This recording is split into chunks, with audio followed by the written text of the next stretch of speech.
Sure. Sorry, we No, I don't need to go anywhere. live. Ask you, is this a- Thank you. Welcome back to the Vermont House Appropriations Committee. It is Friday, January 19th, 2024.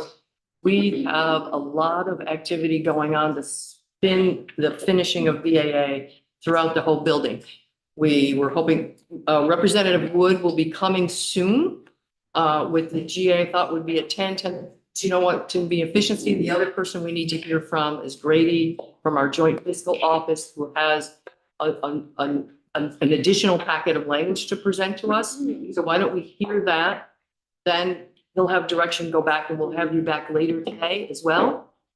Somewhere in this room, we'll have lunch and come back, closing sections, come back on the box, figure out the box.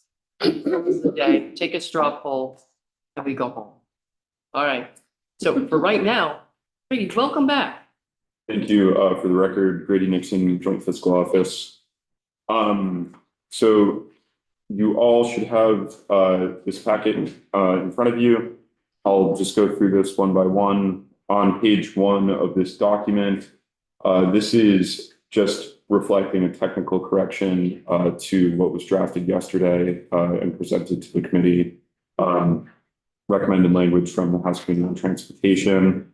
Yesterday, what was presented, sub 5, the strikeout number incorrectly reflected the number from Act 3 rather than Act 62. So it's just reflects the corrected drafting.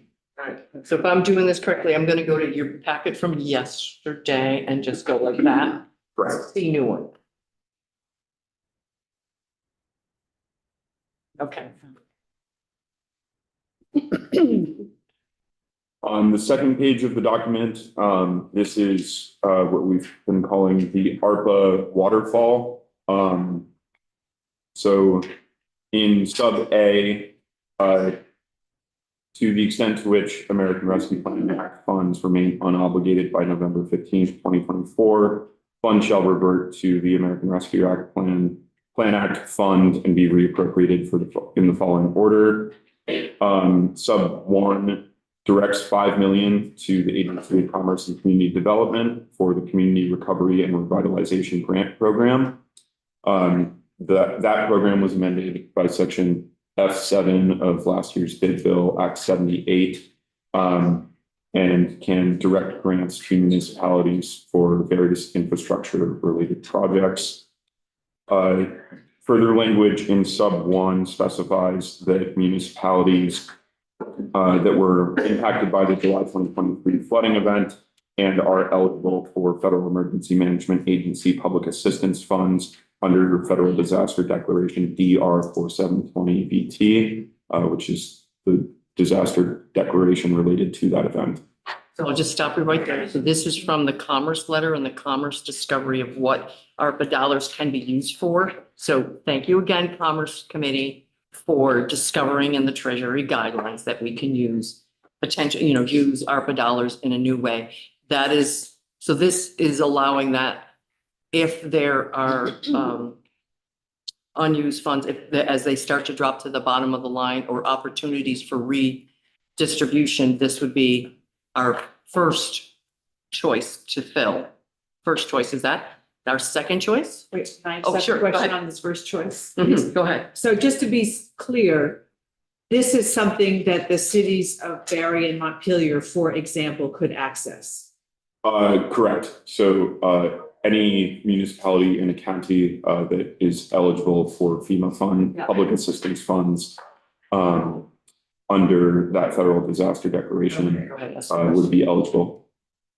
And if they need it for, because they've had difficulties with the education fund, or they aren't getting the taxes that they were getting, or they can use it for those purposes. Well, we think. we'll see. Okay. We'll see for that, which is also why that we may be able to, depending on what we decide later on today, be able to fence off some additional general fund dollars, because not everybody is going to fit underneath the FEMA That's right. declaration of public assistance. So there are other towns, so that the general fund is our intent. So what I'm looking forward to today is like maybe fencing off can't be, but fencing off that 10 million, 5 million, whatever we can do to supplement this as well. Yeah. So this would be ARPA to be determined. I wouldn't want to put all of our eggs or our response to the towns in this one bucket, because this one bucket may have limitations that we're not sure about just yet. Like the ones that Exactly, Rupert. exactly. mentioned. So we've got Right. potentially general fund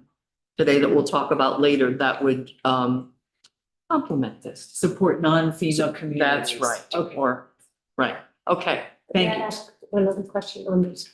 Just quickly, I know that we're looking at Agency of Commerce's Community Recovery and Revitalization Grant Program.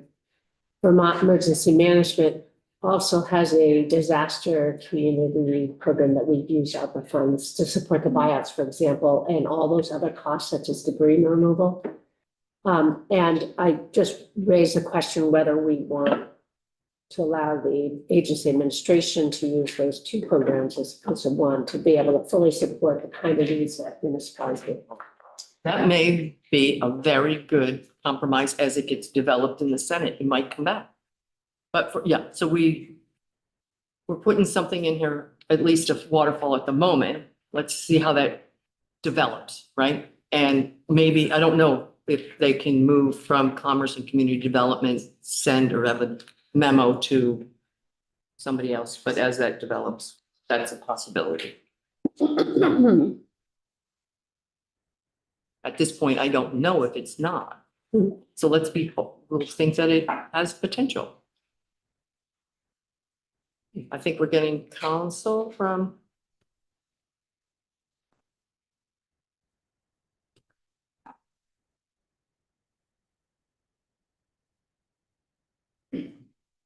Back to 2, but when you're ready. So in sub 2, this would, as the second order, direct 30 million to VHCB for housing initiatives. The language that follows parenthetical VHCB is the same as the language in Act 78.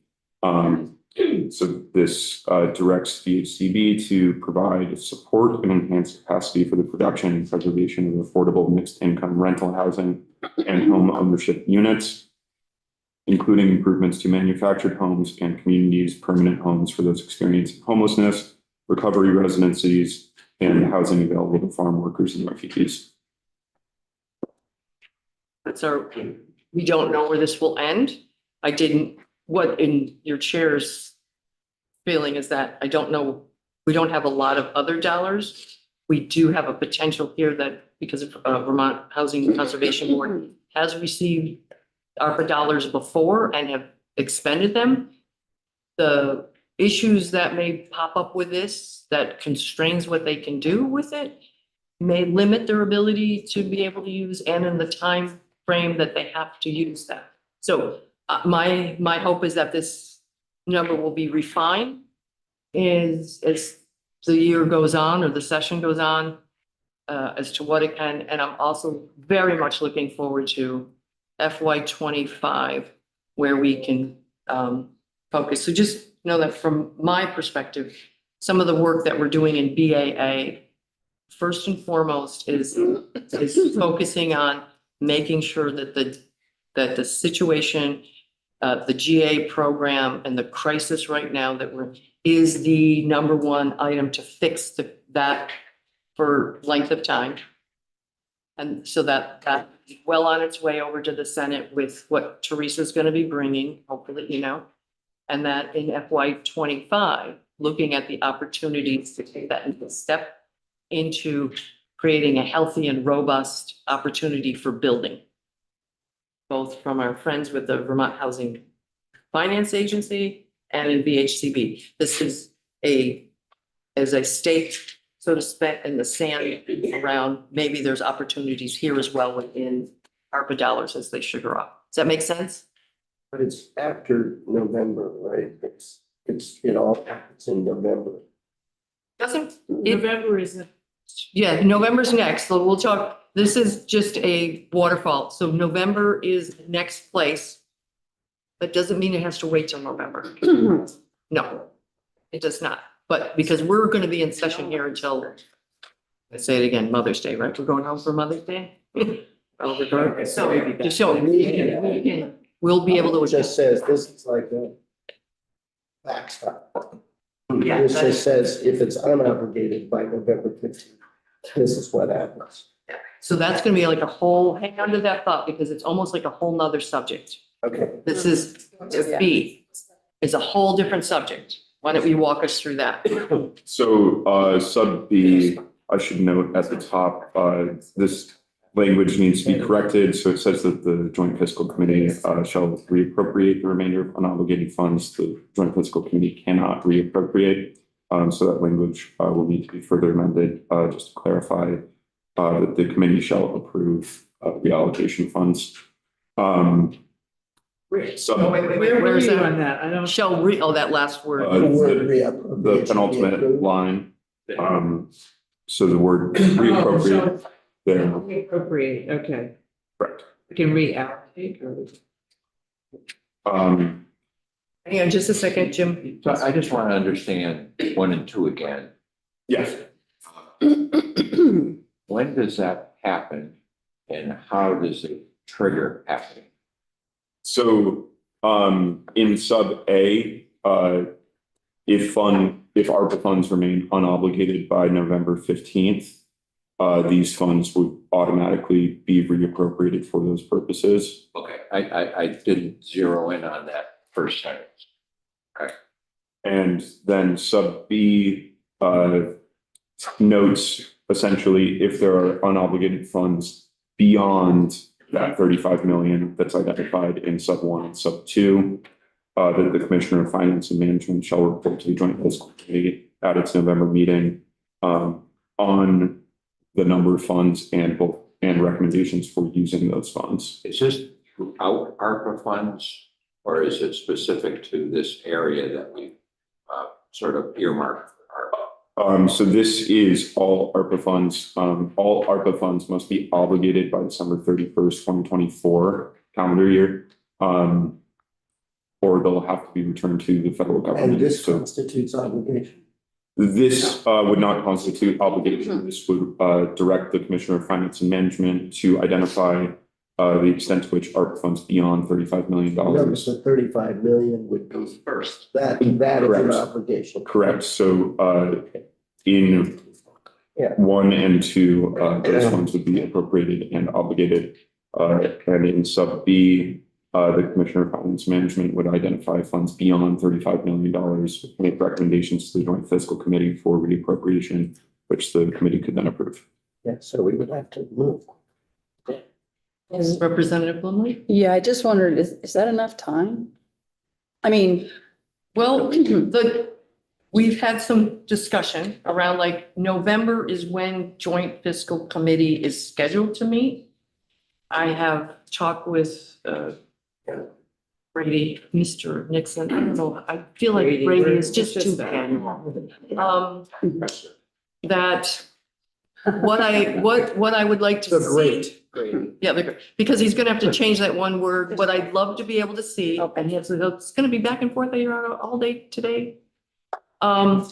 Is that over the summer, much like we need over time, a monthly update or as from where the ARPA balances are, the joint fiscal committee, so that by November 2024, that's when the decision is made at that meeting, not just getting what's available. And that's where I want to get at. so the language would then need to change. The language is going to change. I'd like to propose, and I don't have the legal language, but just to say at each of the joint fiscal committee meetings, because we don't know the exact dates. Yeah. Sometimes we think it's August and it's July or whatever. So at each of the 2024 meetings of the joint fiscal committee, the commissioner shall report on. Right. Something, because that then establishes good choice there, because we won't know the dates. Right. But I think that gets to our intent is like, I don't want to wait to November to get a report that all of a sudden we have, and then it's like, oh, we'll get you that by the 10th or the 15th of November. And we have not seen any information prior to that. And we see where there's maybe some stuff. My hope is that it's so limited that the state of Vermont is able to get them out the door. Yes, sir. Sorry to belabor this, but let's assume we have 35 million that we can put in these two buckets. Does that satisfy the obligated wording in ARPA? Or is that just putting it aside like we put a lot of the existing money aside? I would have to, touch base with Emily Byrne about that. Doug Farnham would, yes. To my knowledge, if language would have to be tweaked to address that, I will revise it. But the intention here would be to satisfy that obligation.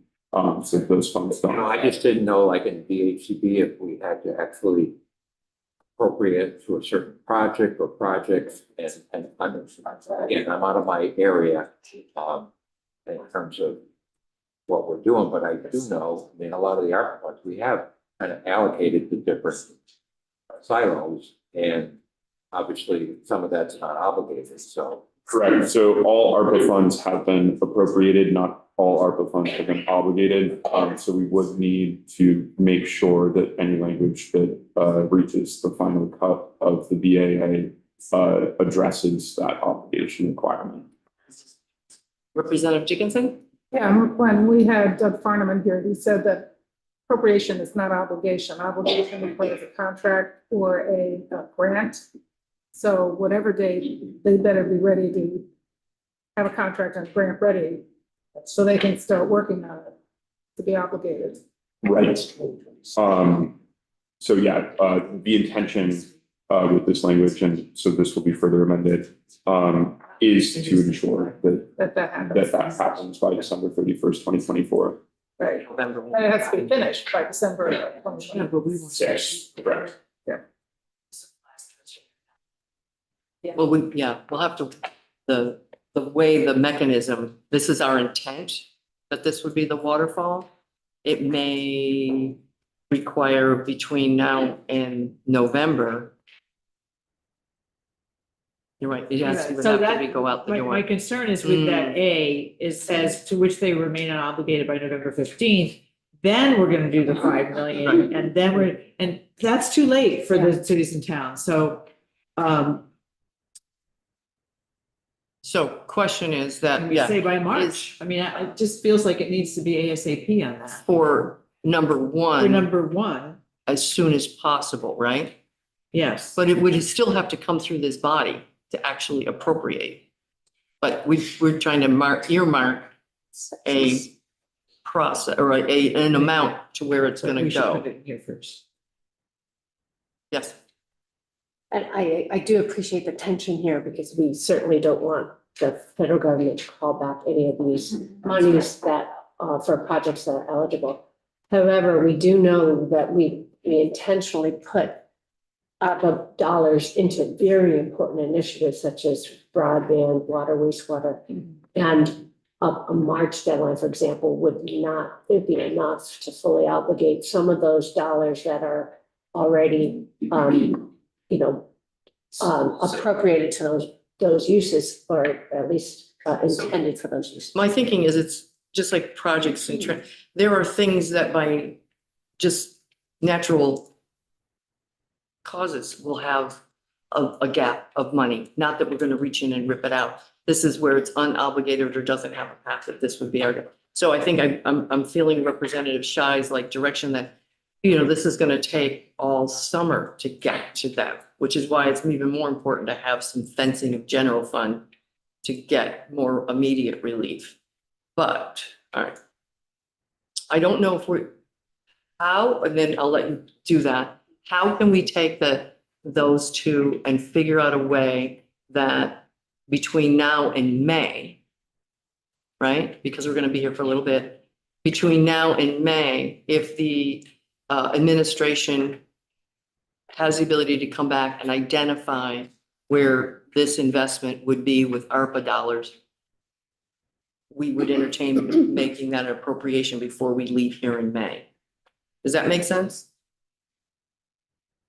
Brady's like, I'm not so sure. I think that we could include language in this section, directing the administration, to report to the House and Senate Committees on Appropriations as part of the fiscal year 2025 budget process on unobligated ARPA funds. I think that would be the mechanism for Perfect. identifying any unobligated funds that the administration is aware of between now And we can look at it and have some input before we leave of actually making this next step for these guys, potentially. My hope is that, maybe, or I don't want to bring up hope. Are you good? Representative Brennan? Well, I was kind of fiddling here. I was going to ask a question earlier on what Carrie was saying. I think you just addressed that problem. But I mean, we don't want to obligate this money and shortchange the appropriated Line item. line items that we have in the pipeline now. So are we doing that with this language? We were told that they had, and we're getting this information, but we were told that that there's 300 million of unobligated. Well, we appropriate everything big picture. Yeah, So unobligated, 300 million in various siloed places Right. across state government. So the intent is to use that money that's obligated and doesn't seem to have plans, according to Doug Farnham, and use some of it here. So we There's wouldn't be, plans. so we wouldn't be Disrupting. disrupting the Disrupting. project, right, Disrupting. right, because we don't Okay. want to do that either. right. Clearly, yeah. Of the 300 to 400 million, these may just come off of like, oh, this project that was thought to be 8 million is now 7,100,000. There's going to be. Right. But and Yeah. on this point, though, we do know that while some of these funds may be unobligated, it takes a while for municipalities to go through bonding, to go through various hoops to be able to obligate those funds. I don't mean to totally interrupt you, but that's why I would not have the expertise to reach in and go like, taking a line item. This is the general standpoint. Things in this whole big bucket will have things that sugar, I don't want to use sugar off anymore, but will start to fall. And those little pieces will become unnecessary to fulfill the mission that we would like any of those leftovers to go here first. Does that make sense? Yes, I just think that 300 million is an over exaggeration of. Oh, it's probably, We don't. no. We had Suspect. 637 million in August, and we may probably be down to 300. All right, so are we okay? The intent is to allow for ARPA dollars, if it's used in this way, to have some sort of a waterfall approach. We're going to work with joint fiscal on the language to make sure that maybe if there's opportunities before we leave this building in May, that if the administration identifies that we can actually make that a stronger appropriation and not wait till November. But the first priority clearly is the This one. cities and Yes, towns that are first really priority is struggling that. right now. Right, so if 8 million becomes available, that would be the first place to go. Yes, ma'am. Yeah, I liked, Brady's language of the administration will report to us, to the House and Senate Appropriations Committee during the course of the process of the 2025 budget. So we'd be hearing this all along. Right. So we know what the obligated and unobligated monies are on a regular basis. Yeah, I exactly. like that as a section. we Can could- we have that too? Yes. Okay. And I would just quickly clarify, speaking to the committee members' concerns regarding obligated funds or appropriations and not wanting to tear those appropriations away. That is the intention with this sort of waterfall construct. So the intention here is, we could conservatively estimate that in November, there might be 35 million unobligated still. So that would be an opportunity to do that then. And then if there's anything beyond that, then that would be something that the Joint Fiscal Committee could review. So there's that tension there of not wanting to lose out on ARPA dollars, but also not wanting to give the administration, agencies, and departments as much time as possible to find a contractor for a project to spend previously appropriated funds. So the construct is designed to try and balance that, and we'll make those changes and I'll present an updated version later. Okay, great. All right, for time purposes, but just watch what's happening in the feds. Tonight at midnight, if there's a deal.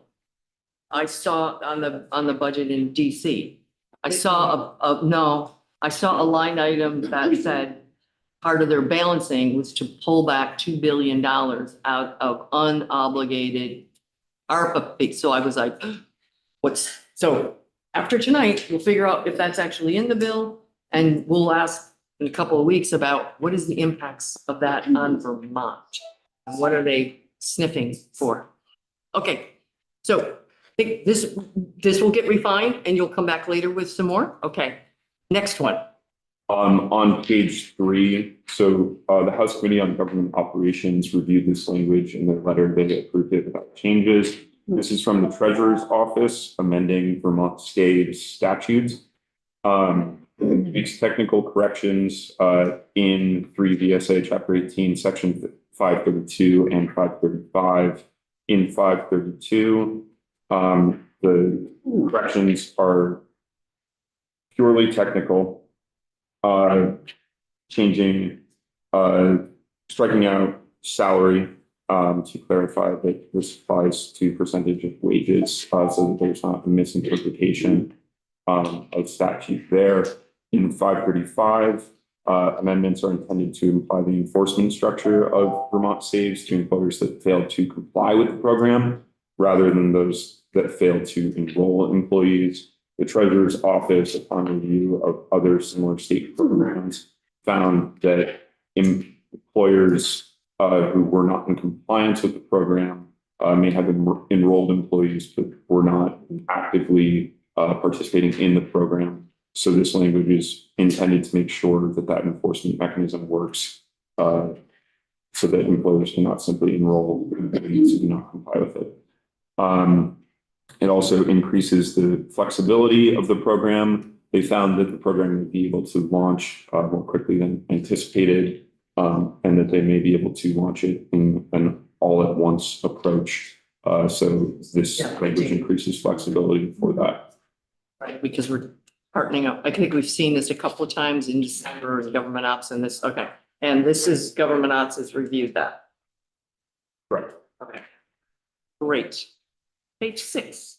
On page 6, so this is language that is recommended from the Secretary of State office. This is a date change in Vermont statute. Electors shall meet at the State House on the first Tuesday rather than the first Monday after the second Wednesday in December next, following their election to vote for the President and Vice President of the United States. This is needed to comply with the Federal Electoral Count Reform Act. Okay. We've heard this. Okay. The following Yeah, go ahead. on page 7.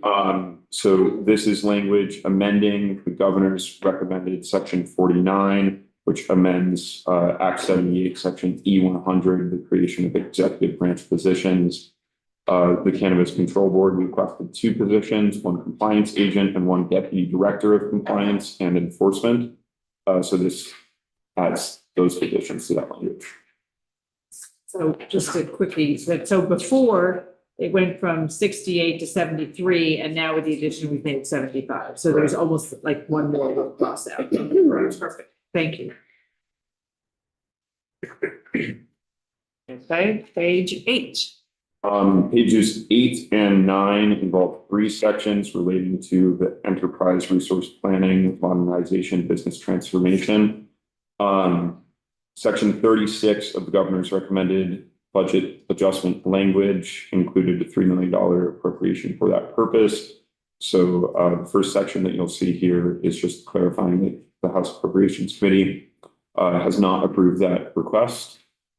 This language was previously presented to the committee. The following section amends Act 185, section E105.2.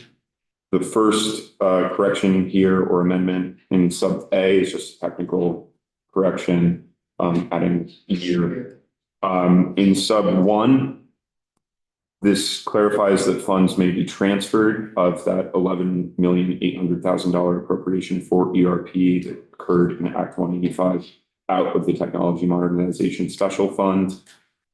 This language allows for interdepartmental transfers for ERP modernization related projects, including business process transformation.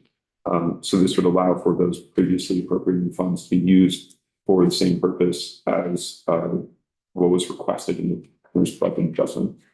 Representative Harrison has a question. Do we still have to put that $3 million may be transferred? Because otherwise, the way I'm reading this, transferred $10 million, that 11 million. So I will add language specifying that up to $3 million of these funds. I think that's been our intention, just to reflect where the money's coming from. Right, That makes yeah, sense. but words matter. Nice catch. Thank you. Is there? No, it's not in here. On page 9, so this is the third section related to the subject. This amends 3 VSA 5306, which is the statutory where the Technology Modernization Special Fund lives in statute. The Agency of Digital Services noted that statute didn't specifically allow for the funds in that fund to be used for the purposes of business process transformation. This is amending statute to specify the funds in that fund can be used for those purposes. This is truly technical because this is what, right? Just allows it to happen. Yeah. Yes, so this expands the uses of the funds so that they can be used for this purpose. Yeah, so we talked a little bit earlier, the part that we're missing is the JITOC trigger or whatever. And so I don't know if we just need to talk about that offline and figure out the language that we want to have, but we want to be sure that there's some sign off before that $2 million payment is made in May. We had something. So there was language that was previously drafted and presented to the committee regarding that. It's being still applies. right now. So that language will need to be adjusted and revised. And Emily Burton and I will discuss that with Representative Schy and Representative Harrison. Okay, Okay, good. Okay. All right. more to come. We'll see. Thank you. Yes, Representative Holly? Does business process transformation include positions to implement? This is like the tail end of this whole tech. This was an example that's a great story. But it It's at the end of, it's at the end of its, not the end of its life, but the transformation to the next phase of it, right? I don't think they were looking at signing a contract with somebody. They were going to use staff people. I have to go back and look and see if there's additional staff hiring that they wanted. Yes, I have no, with the 3 million. yeah, The lion's share of it is for a project consultant. to Right. 2.7 million is that. Get everything in order.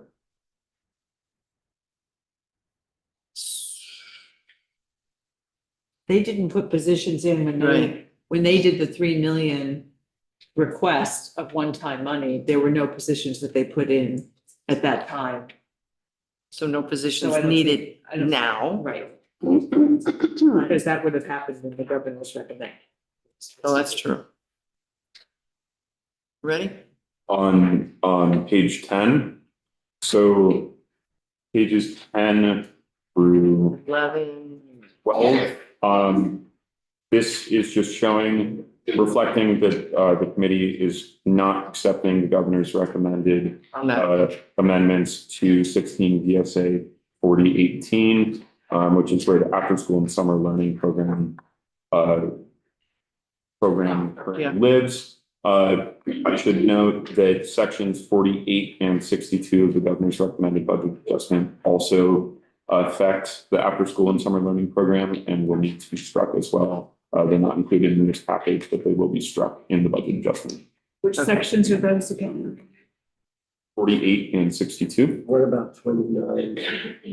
Section 29. This is, here it has 6. Section 29. Yes, so section 29 is struck here. 29 also, and that one will get changed in the B section on the web report. But yes, you're correct. We'll So- get rid of the. So 28 is struck, 48. 48, 62, and 29.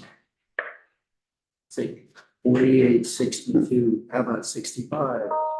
That's here. That one's there. Yes, so 65 and 62 are in this packet. Sections 48, 62, and 29 are not in this packet, but will also be struck. So none of those sections will be in the bill. 65. 2, so we covered 29, covered 48, covered 52, 62, and 65. Correct. Okay, now. Good. 13. Page 13. So this is language amending the Vermont Housing and Finance Agency's missing middle home ownership development pilot program as established by Act 182 and amended by last year's Act 47. The change in section 36 sub D sub 2 sub A adds language to ensure that upon the sale of a home, the agency can recapture the value of the affordability subsidy if said value is not used to offset the cost of the home for a future buyer. Section 36 sub F sub 3 is struck to remove limitations on where investments may be aborted. Then the subsequent section on page 16 strikes contingent implementation language that's no longer needed. Okay, Can I so add to that? I'm going to lean heavily on Representative Bloomley because she has been deep into this and understands it and is, my feeling is probably going to recommend it, right? I will recommend this. Okay, Yes. so you want to tell us a little more? Yeah, I just wanted to say that it's not that geography isn't important, it's just that it's mentioned 3 times. And so it was just doubly redundant. And so that is why the 3A on page 15 was struck. If you'll notice that geography is mentioned in other places. This is an attempt to recapture, this gives VHFA more flexibility in assuring that a home, that the value of the subsidy is retained, the home buyer subsidy is retained in the home. So if something has appreciated considerably, then it cannot be sold. It will be sold at market value. And so the value of the subsidy can be lost. This enables VHFA to then review the covenant with the person who is selling the home and say, well, then we would like our subsidy back. Which would be recovered from the sale of the house. And then that would be plowed back into further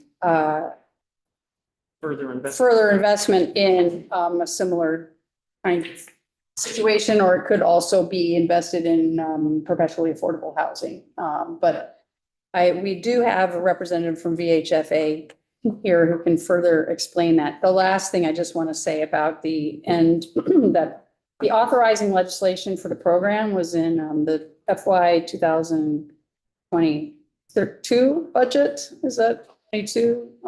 And then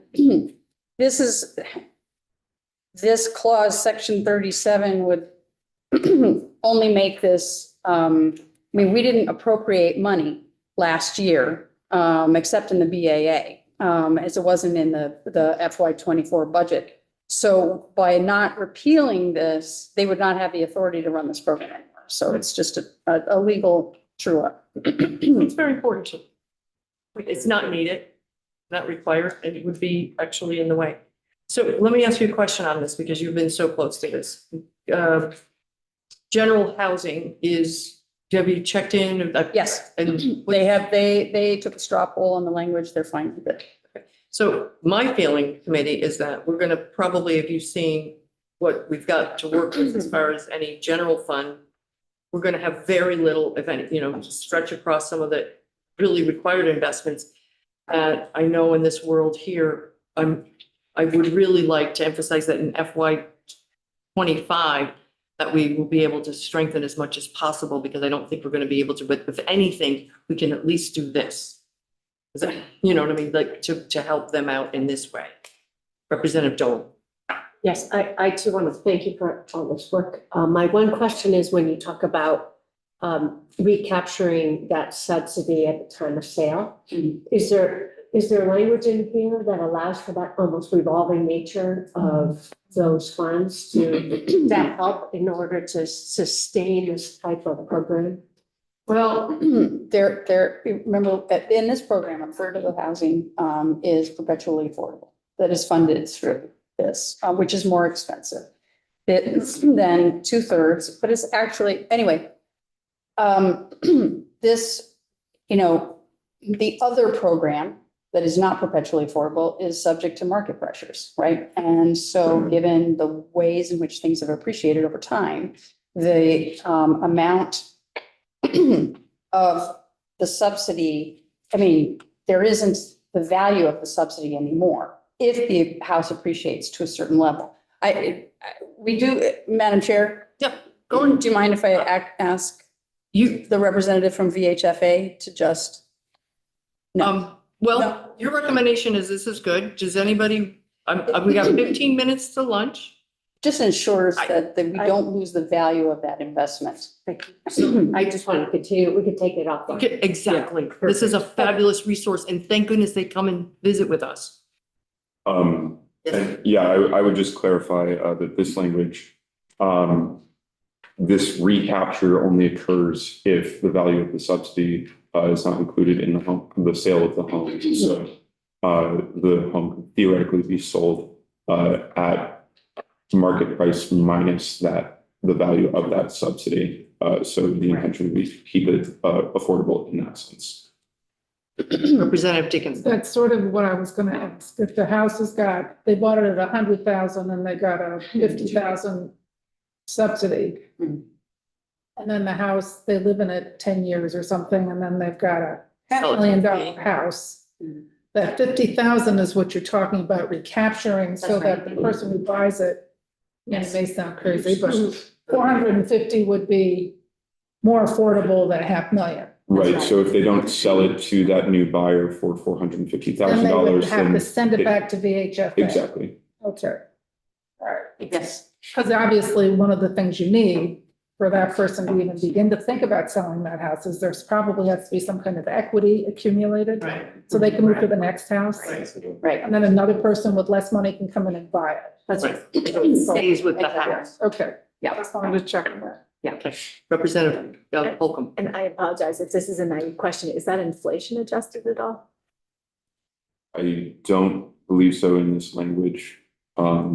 So you're asking if an initial subsidy would. Well, $50 10 years ago is very different than $50 now, or $50,000.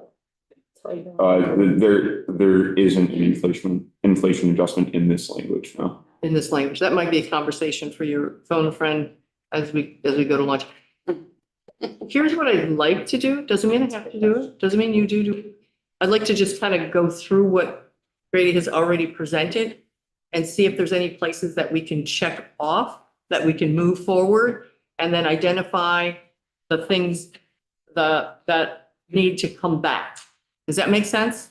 All right, then we can go to lunch, and the continuing morning of us waiting for, I feel like we're on days of our lives waiting for Representative Woods, and I know they've got a lot to deal with amendments and.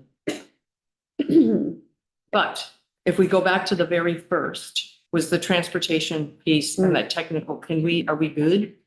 All right, so let's just check that off. We're gonna give the our council that one. The second one is we're going, the American Rescue, the ARPA unobligated funds need some work and you're gonna come back with, so we can't check that one off. The Vermont Saves, are we okay with that? We can check that one off. We can move forward. We don't need to see that one back again. The, Electoral college. the Secretary of State date change, are we good with that? We don't need this, that can go in.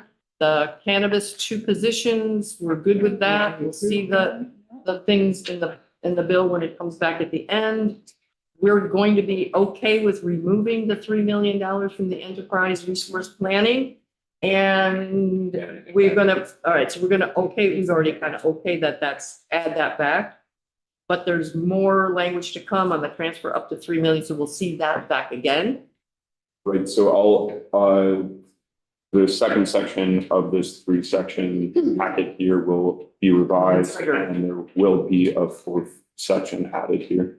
Okay, so then there's that trigger. So we'll see that part back again.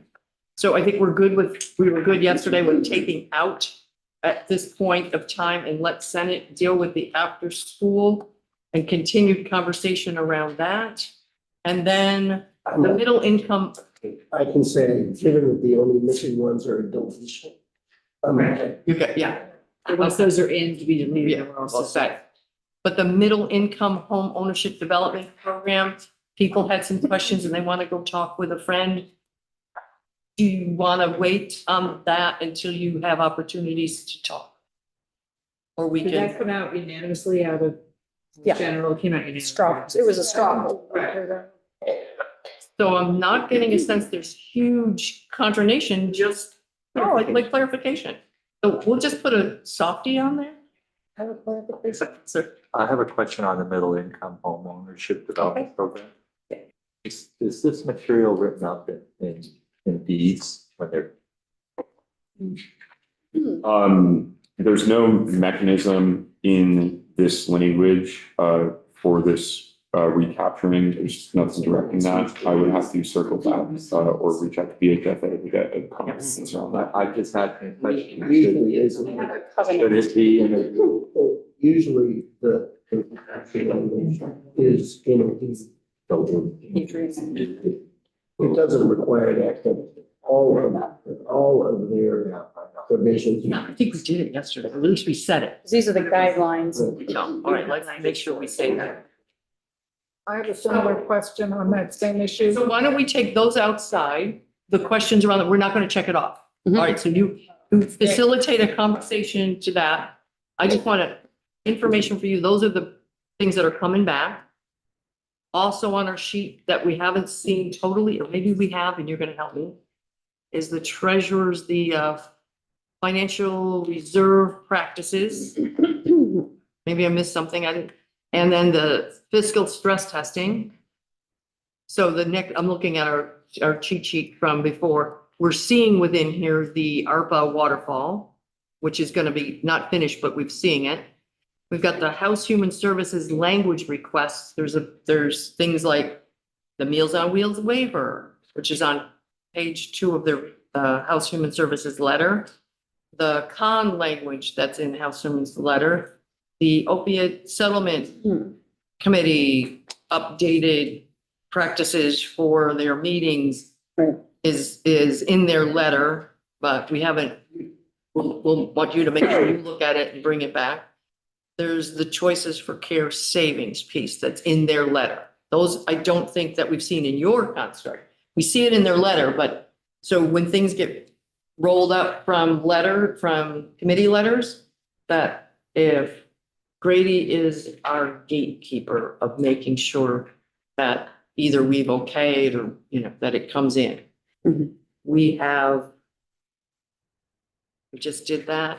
We don't know about that. The firefighters we did yesterday or not, or do we see? Yeah, that's the municipal loan fund. That's a separate, That's Separate. the firefighters is moving from 50 to 80,000. Yeah, that's the emergency. Right. Emergency personnel. We approved that. We did it, But the municipal we loan like it, program. but from does he know we 110 want to do it? Asked them. I went to GovOps and asked about that. They figured it wasn't changing policy. It was only money. They just left it alone. So give it to us. Right, that's why I'm filling in holes for your world, because you're our gatekeeper on that language.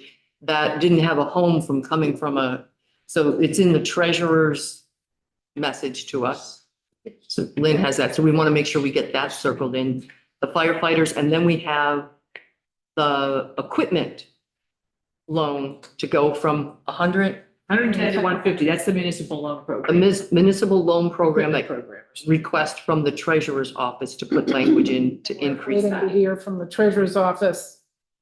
How many do they have? You know, what's the circumstances?